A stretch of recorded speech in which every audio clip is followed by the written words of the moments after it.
नूर देखो, जब शेर घर नहीं होता ना तो कुछ कुत्ते कुछ गिद्दड़ वगैरह घुस ही आते हैं। आप आए हुए हैं इधर बैठे हुए हैं, अगर जरूरत है हिम्मत है तो इसके 1 किलोमीटर के अंदर भी आके दिखाएं। खानगार आ गया है, ज़मान पार्क में फिर वही रौनकें हैं दोबारा जो पहले थी और उससे 2 गुना ज़्यादा है। और जितनी पब्लिक आज आप लोगों ने मीडिया में, क्योंकि इन्होंने टीवी वगैरह तो बंद किया हुआ था सारा, उधर अदालत के अंदर और बाहर जिस तरह इन्होंने बर्बरियत का किया, जाते ही लोगों के ऊपर शेल फेंकना शुरू कर दिए और जिस तरह अवाम फिर अवाम ही थी उधर और कोई चीज़ नहीं थी।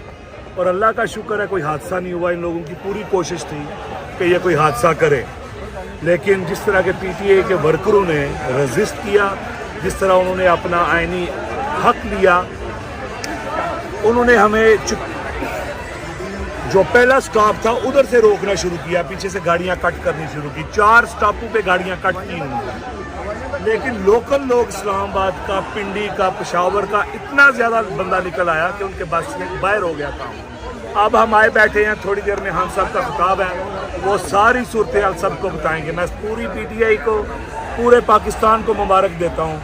इंशाल्लाह हक की फतह होगी और ये बंदूक के नोक पे जो फैसले हो रहे हैं इंशाल्लाह नहीं होने देंगे।